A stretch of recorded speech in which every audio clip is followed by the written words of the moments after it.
बाळगुटी बाळाला द्यायची की नाही, द्यायची असेल तर कधी द्यायची, किती द्यायची, असे अनेक प्रश्न आम्हाला अनेक जणांनी व्हॉट्सअपवरती किंवा आमच्या पेशंटनी सुद्धा मला विचारलेले आहेत. त्या सगळ्या प्रश्नांची उत्तरं आम्ही या व्हिडिओमध्ये देणार आहोत. त्यामुळे व्हिडिओ शेवटपर्यंत नक्की बघा. नमस्कार, मी डॉक्टर अंकिता. नमस्कार, मी डॉक्टर पुष्कर आणि तुम्ही बघत आहात जोडी आयुर्वेदाची.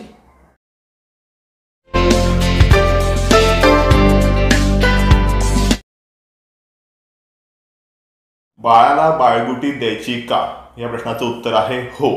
जर का ती तुम्हाला घरी बनवता येत असेल, म्हणजे औषधं बाजारामध्ये आणून, तर ती तुम्ही घरी बनवून म्हणजे उगाळून बाळाला देऊ शकता. किंवा तुम्हाला ते शक्य नसेल तर रेडीमेड बाळगुटी किंवा त्याचे काही सिरप्स आजकाल बाजारामध्ये आयुर्वेदिक औषधांच्या दुकानामध्ये उपलब्ध आहेत, ते सुद्धा तुम्ही देऊ शकता. आमचं रेकमेंडेशन असं असेल की घरी उगाळून जर का तुम्ही ती औषधं बाळाला दिली तर ते जास्ती चांगलं. मग कोणती औषधं किंवा कोणते त्याच्यामधले घटक असतात त्याच्याबद्दल आता आपण माहिती घेऊया. बाळगुटी बाळाला उगाळून देताना 3 औषधं ही तुमच्या बाळगुटीत असलीच पाहिजेत. त्यातलं पहिलं आहे खारीक, दुसरं आहे बदाम आणि तिसरं आहे खडीसाखर. खारीक हे एक उत्तम कॅल्शियम सप्लिमेंट आहे. बदाम हे ब्रेन डेव्हलपमेंटसाठी खूप चांगले असतात. आणि खारीक आणि बदाम हे दोन्ही उष्ण आहेत, त्याची उष्णता कमी करण्यासाठी, बॅलन्स करण्यासाठी म्हणून खडीसाखर. ही 3 औषधं तुमच्या बाळगुटीत 100% असलीच पाहिजेत. कॅल्शियम का? कारण बाळाची हाडं तयार होत असतात, हाडांची वाढ होत असते, शरीराची बांधणी होत असते.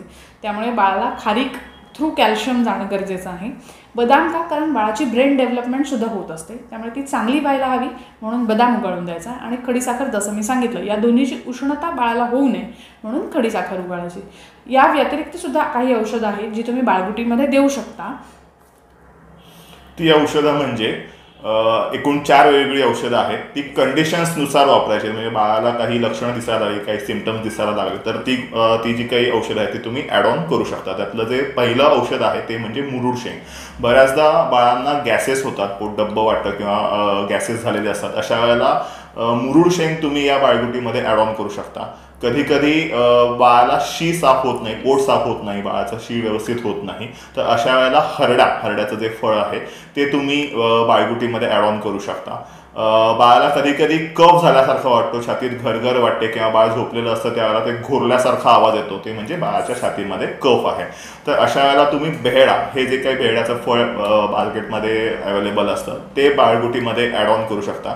काही काही वेळेला बाळाचं डायजेशन व्यवस्थित नसतं किंवा बाळ कमी दूध पितं, भूक कमी झाल्यासारखी वाटते बाळाची, अशा वेळेला तुम्ही सुंठ जी आहे ती बाळगुटीमध्ये ॲड ऑन करू शकता. तर लक्षणांनुसार किंवा सिम्पटम्सनुसार ही जी काही वेगळी 4 औषधं मी सांगितली ती तुम्ही या बाळगुटीमध्ये ॲड ऑन करू शकता. मॅडमने जी 3 बेसिक औषधं सांगितली ती तर ठेवायचीच आहेत, त्याच्यामधले ही 4 औषधं तुम्ही कंडिशन्सनुसार ॲड ऑन करायची आहेत. आता तुम्ही विचाराल की हे किती वेढे उगाळायचे, कारण उगाळताना बऱ्याचदा कन्फ्युजन होतं की किती उगाळायचं.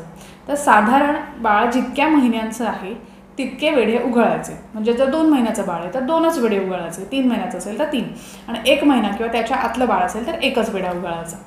आता तुम्ही हा प्रश्न विचाराल की हे उगाळल्यानंतर ह्याचा काही दुष्परिणाम होऊ शकतो का? तर हो. तुम्ही जर या औषधांची चांगली काळजी घेतली नाही तर बाळाला यामुळे इन्फेक्शन होऊ शकतं. कारण जेव्हा आपण औषधं उगाळतो ती उगाळल्यानंतर ते औषधं ओली झालेली असतात. ती ओली झालेली औषधं स्वच्छ धुवून कोरडी करून मगच तुम्ही तुमचा जो काही डबा असेल, ज्यात काही तुम्ही ठेवणार असाल त्यात ठेवली पाहिजे. जर का तुम्ही ती उगाळलेली तशीच ठेवली किंवा धुतली आणि न वाळलेली ओली असताना तुम्ही तशीच भरून ठेवली तर त्या औषधांवर चक्क बुरशी लागते. आणि ते बुरशी लागलेलं औषध जर का तुम्ही उगाळून नंतर बाळाला पाजलं तर बाळाला नक्की इन्फेक्शन होतं, जुलाब होतात, पोट बिघडतं, भरपूर त्रास होऊ शकतो. त्यामुळे गुटी उगाळून देताना त्याची स्वच्छता ठेवणं हे खूप महत्त्वाचं आहे. त्यामुळे औषधं ही स्वच्छ कोरडी करून मगच भरून ठेवा. आणि पुढच्या वेळी उगाळताना औषधं बघून घ्या की त्याला काही बुरशी आली आहे का, कुठे काय ओलावा राहिला आहे का, आणि मगच ती बाळाला द्या. हे झालं प्रिकॉशन्समध्ये. ह्याच्याबरोबर अजून 2 प्रश्न असतात की बाळगुटी कशातून उगाळून द्यायची. तर ते आहे, पहिलं म्हणजे मातृस्तन्य, म्हणजे आईचं जे दूध असतं त्याच्यातून ती बाळगुटी उगाळून देऊ शकता. जर का आईचं दूध नसेल तर अशा वेळेला तुम्ही फॉर्म्युला मिल्क काही बाळांना चालू असतं तर त्याच्यातून उगाळून देऊ शकता. किंवा चक्क गाईचं किंवा म्हशीचं जे कोणतं दूध बाळा तुम्ही देताय तर त्याच्यातून सुद्धा तुम्ही ती बाळगुटी उगाळून देऊ शकता. तर तुम्ही मला गाईचं आणि म्हशीचं दूध लहान बाळांना देतात का? अगदी जन्मलेल्या बाळाला सुद्धा गाईचं दूध देतात, त्याच्यामुळे अजिबात घाबरण्याची गरज नाही. त्यातून तुम्ही ती बाळगुटी उगाळून देऊ शकता. आणि किती लहान बाळाला बाळगुटी द्यायची 6 महिन्यापेक्षा लहान बाळांना बाळगुटी द्यायची का, तर नक्की द्यायची, काहीही प्रॉब्लेम होत नाही. साधारण 15 दिवस ते 1 महिन्याचं, कधी कधी बाळाला जन्मल्या कावीळ असते, तर ती कावीळ उतरल्यावरती साधारण 3 आठवड्यामध्ये ती कावीळ उतरून जाते. त्याच्यामुळे पहिला महिना 1 महिना कंप्लीट झाला तर त्याच्यानंतर तुम्ही बाळगुटी देणं स्टार्ट करू शकता. अगदी लहान बाळाला आपण व्हिटॅमिन डी किंवा काय कॅल्शियम किंवा आयर्नचे जे काही सिरप्स असतात ते देतोच की, मग बाळगुटी द्यायला काय हरकत आहे. त्याच्यामुळे अगदी लहान बाळा 1 महिन्याच्या बाळापासून तुम्ही बाळगुटी देऊ शकता.